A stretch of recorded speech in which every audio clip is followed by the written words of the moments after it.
Welcome to the Bougie Baldie podcast with your host, Kellie Rhymes. Hi, and welcome to the Bougie Baldie podcast. Today we have a special guest. Her name is Lorna Jones, and she is coming from the UK to talk to us about alopecia, hair loss, and all of the things related to hair loss. Now, let me tell you a little bit about Lorna. Lorna Jones qualified as a trichologist from the prestigious International Association of Trichologists. She undertook her clinical training in various parts of the world, including Australia, South Africa, Washington, and the UK. She set up her clinic dealing with hair loss and scalp issues called Caring for Hair in London, where she is now based. She is a published author and speaks at conferences both in the UK and internationally on various aspects of hair care and hair loss. She runs a training course and trains new trichologists as well. She is also the national group leader of the UK CCCA support group run by the Scarring Alopecia Foundation based in the US. CCCA, otherwise known as Centrofungal Cicatricial Alopecia. Yes, I always get tongue-tied on that. But it is the type of central hair loss condition that is found almost exclusively in Black women.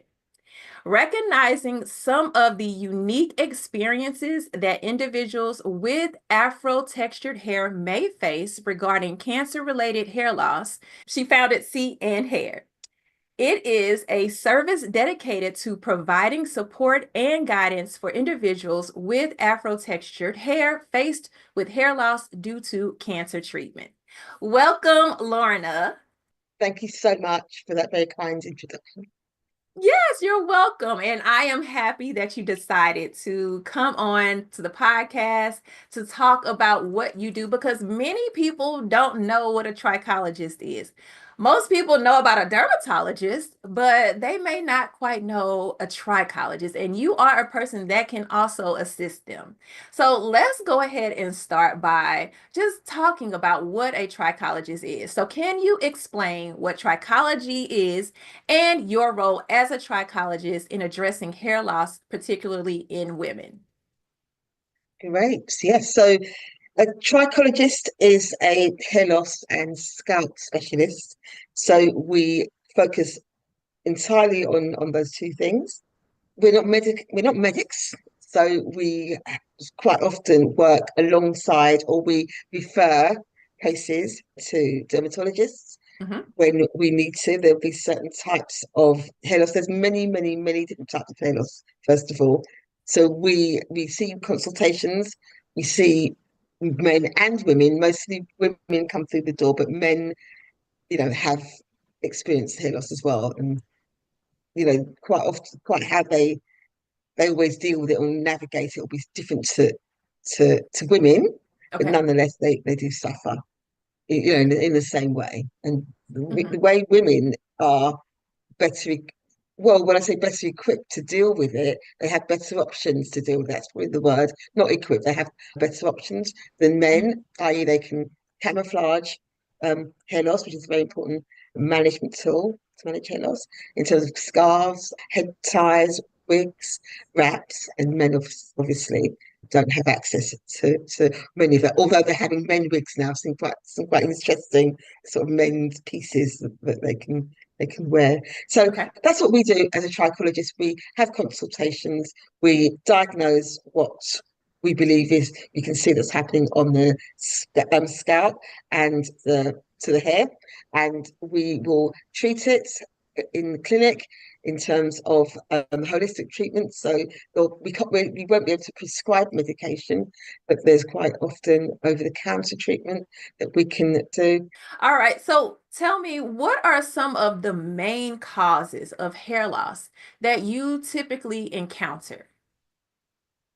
Okay, so the two most commonest types of hair loss in Black women, particularly, will be traction alopecia, which is a which is reversible if it's caught early enough. So traction alopecia is where there's tension applied to the scalp when the hair is pulled tightly, whether it's tight wigs, tight weaves, Hmm. tight retwisting of locks.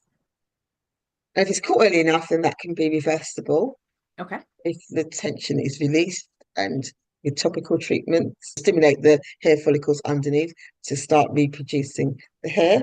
And Okay. then at a very late stage, when over a prolonged period of time, when women, men, because they have tight locks as well, Hmm.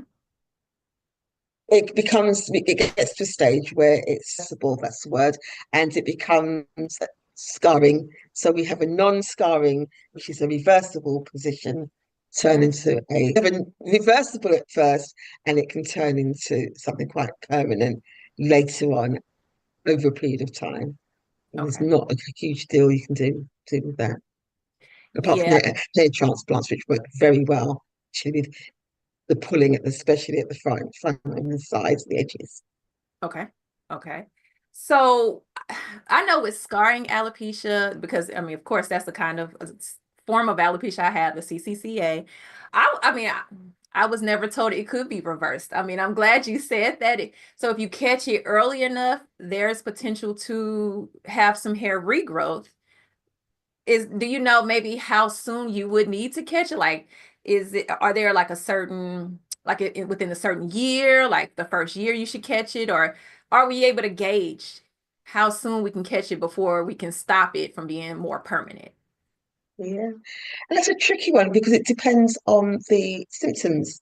So with something like CCCA, which is the commonest type of scarring, which is permanent alopecia or Hmm. hair loss, it depends on symptoms. So sometimes women will complain of itching, they may complain of a tender, sore scalp, sensitive scalp. Hmm. They may see hair breakage in that area. So their hair is certainly left all over, but just where they're beginning to have that problem, their hair may be shorter and it's actually breaking off. And it's caused by inflammation. So those are some of the symptoms. And then some women with CCCA will have no symptoms at all. They'll just have no itching, no signs of it, anything happening, and they'll see a bald spot, and as the hair gets breaking off, and it starts to widen. It's called central because it's found in the center of the scalp. Hmm. Centrifugal because centrifugal means that it starts in the center and it moves outwards in a symmetrical pattern Hmm. usually. Cicatricial means scarring, and alopecia, we talked about that, is another word for hair loss. Now, it's generally found in the center of the scalp, but it can be found and located elsewhere as well, not just the center. But that's Yeah. largely where it's mostly found. Yeah, I know mine started at the center and then it kind of spread to the sides of my head.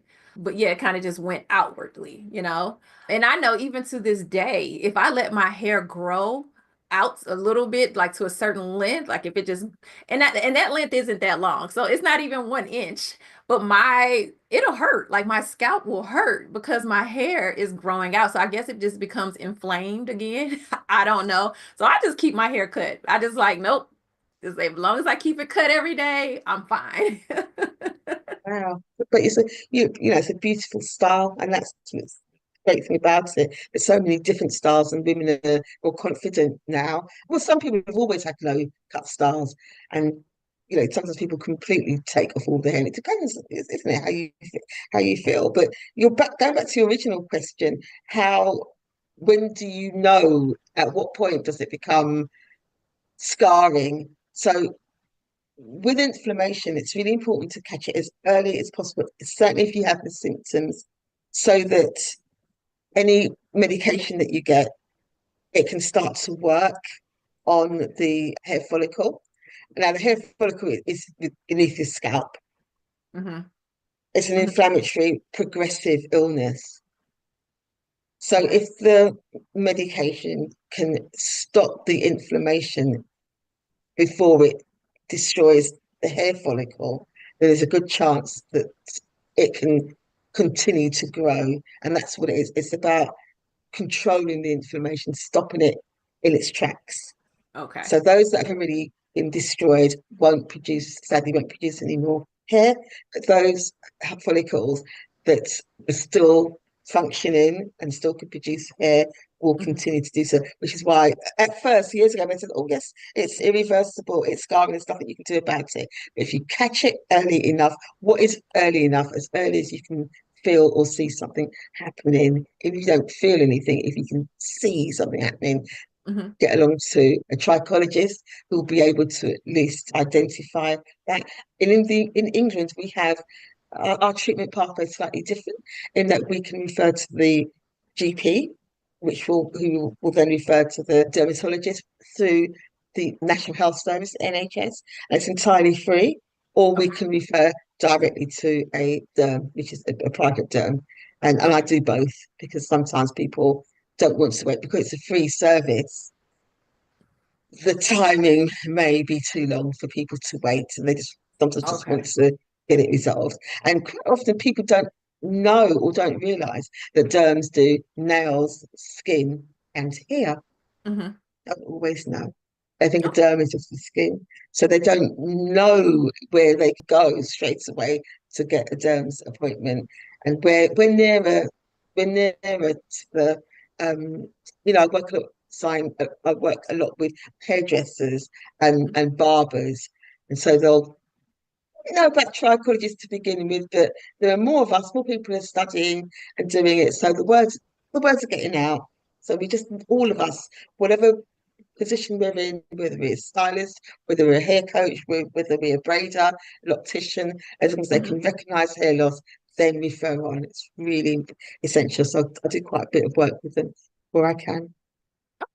And I've also read that sometimes there will be stylists who will get additional training to become trichologists. So they're a stylist or a barber and a trichologist. So there are those types of people out there. You guys, you just may have to just ask the questions, or you could just go directly to a trichologist and work with them. Now, Lorna, what would be some common myths that you may have heard of while doing your work? Okay. So going back to stylist transitioning or taking on additional skills. So I am a part of the International Association of Trichologists, the Mhm. IAT, and I run the Hair Practitioners Certificate course, which is short HPCC, short for that. And Mhm. we have a number of stylists that come on. I run it over 12 weeks. It's online. People, men and women, join and they Okay. get a course handbook, and then we meet over Zoom over 12 weeks, once every fortnight on a Sunday afternoon when stylists are not working and barbers aren't working, and they Mhm. can qualify with this. And they learn about the functions and structures of the skin and the scalp. They learn about the common types of hair loss, how to identify them. So if stylists are interested and want to, want to because everybody's got to up their game. Because when something's happening to people's hair, anything to their body, they go straight to Google, don't they? They go to Oh, social yes. media, and you've got somebody on social media telling you, this is what you have to do, this is what I did, and this. Why not learn it for yourself? Because once you learn it, that person becomes an expert. And then when you're doing somebody's hair and you recognize it, and you can say, well, look, I think you probably need to, don't ignore it, Right. because if you ignore it, it's going to get worse. So if you're thinking if you call it out, people won't come back. Eventually, they won't come back anyway. If the Mhm. hair is getting less and less of it, if the scalp is becoming more visible and there's less hair to manipulate, some of the styles that women may have been able to in the past, they're not able to do. It'll be the work will be camouflaging the hair loss as it gets wider. So Okay. I wouldn't ignore it. Really don't. There's too many of us around at the moment to be able to help. So, and you'll be helping your client anyway, and they will come back, because what will happen is it increases the trust as well between the client and yourselves as professionals, because they will know that you know what you're talking about, because you become an expert in just basic hair loss, which is great, because we are seeing it more and more. Use castor oil. Mhm. And so people will say they use different things. It's grown my hair, and it may well have grown their hair. I mean, if someone says their hair has grown, you're not going to say, well, actually, no, it hasn't. But Hmm. then they'll tell you what they've used. And that product may well have worked for them. But then it's quite often when people have grown their hair, unless you're using something that it has actively been researched to say that this is a, hair growth. I mean, if you see so many hair growth oils, Right. you know, all over the place, what's in them? I mean, if there was one particular thing that worked for everyone, everywhere would, I mean, hair products is a multi-billion pound industry. Everybody would shut down and buy this one thing. Exactly. So different things will work for different people because of their body makeup as well. There'll be over-the-counter treatments that work very well for some people and they won't work for others. But quite often you have to understand and identify the cause of the hair loss, the type of the hair loss, before people can say, actually, I'm going to start treating it. So Okay. if that's a myth, I just think that I mean, I've written a book, actually written two books. The first one is If Only Hair Could Talk, and Hmm. that's about hair talking to the scalp, about some of the hair care practices we do Okay. that can affect the scalp. And the second book is called Way Beyond the Scalp, and it talks about the different types of hair loss. So there's about 15 to 16 or 17 different types of hair loss. But in one of those types of hair loss, which is scarring, there's another 10 or 15. So if you add Hmm. them all together, there's about 25 to 30 different types of Wow. hair loss. So Wow. unless you understand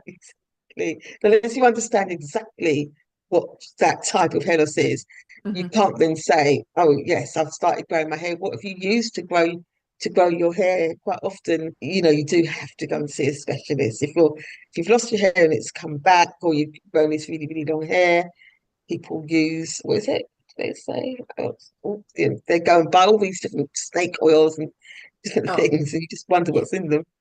Yep. Yep. I mean, I know I've seen a lot on social media about regrowth serums, things that come from Africa that you can put in your hair that regrow it. And I'm just like, okay. I mean, and again, it may work for some people, but I don't think people really understand and realize, to your point, everything is not going to work for everybody. Everybody has different types of hair loss. So what may work for one person may not work for you. And I know from experience and from working with clients that when you try something and it doesn't work when you're facing hair loss, it's like another blow, okay? Because you have hopes that this is going to be it. This is going to work. And you're trying, you're following the instructions, the directions, and seeing no progress. That kind of takes you back to square one sometimes. So you have to be very careful about that and really, really find out what is happening with your scalp, with your hair loss.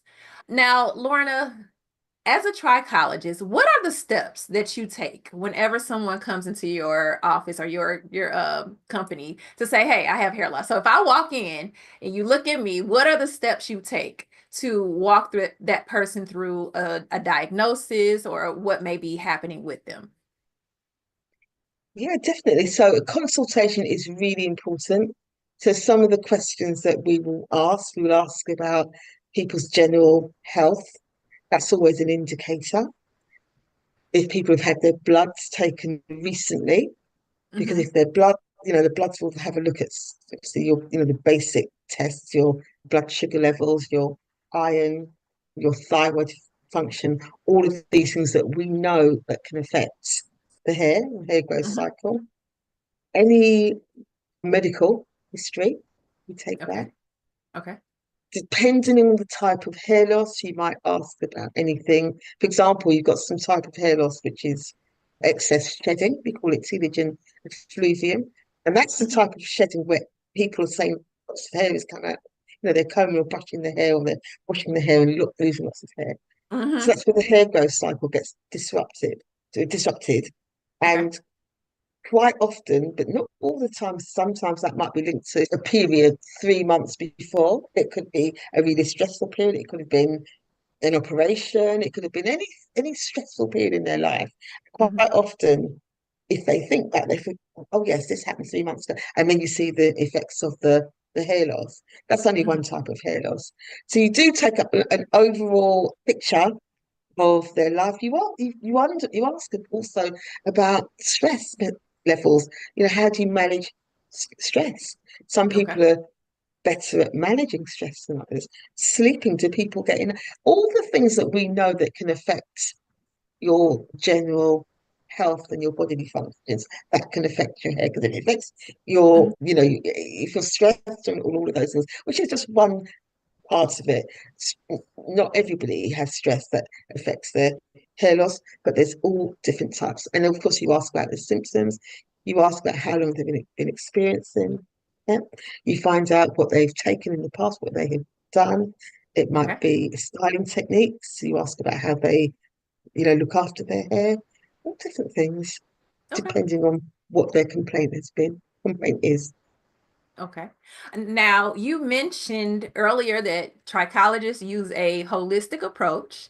And then you also mentioned about castor oil and snake oils and things like that. So, as far as the holistic approach, what do you actually recommend? Like, do you say things like, I know I've heard tea tree oil or rosemary oil. Like, are those the type of holistic things you would recommend, or is it diet that you would change? Like, what would you really recommend on a holistic basis?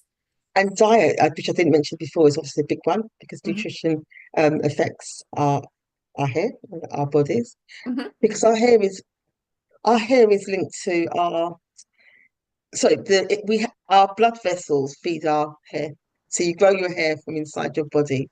You don't grow your hair by putting anything on your hair. Hmm. So if people put things like castor oil on their hair, for example, which I hear a lot, which is why I always mention it, it's Hmm. very, very thick and it will stop. It may stop breakage. So stopping breakage equals length, then it's growing your hair. Because it's stopping the breakage. It's just literally sits on top of your strands. It's too big. The molecules Hmm. are too big to actually penetrate the hair strands. So we look. It would all depend, and sometimes with some of the alternatives. Not everybody wants to use chemicals.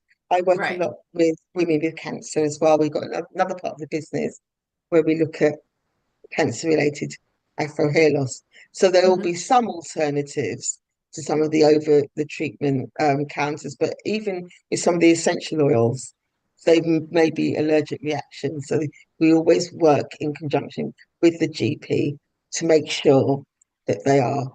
We're not medics, so we take some medical history, but we don't Hmm. know everything that's happening. So I will always say, yes, this is an alternative, but do please check that this is something that your doctor would be happy for you to use.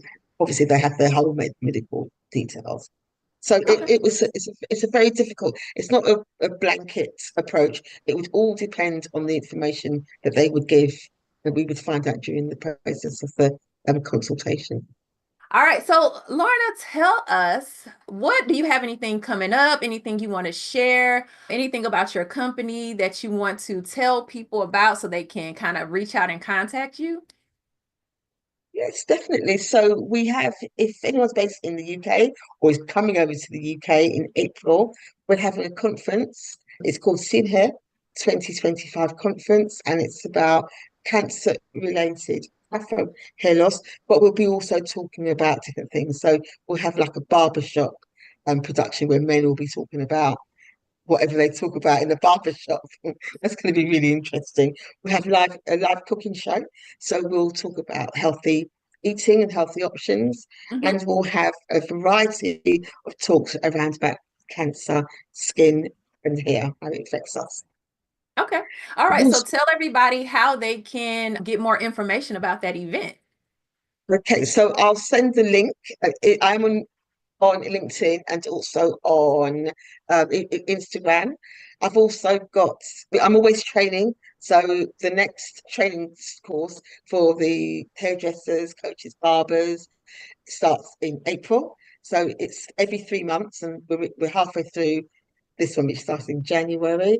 So the next one's in April if anybody wants to get some training on basic trichology, basic functions of the hair and scalp, and hair loss conditions. And I'm also running a trip to Brussels, actually, a really interesting trip Okay. overnight. Yep, so we're going to see a well-renowned hair transplant surgeon. His name is Dr. Bisanga, and Hmm. he'll be talking about hair transplants, but also non-surgical hair restoration techniques.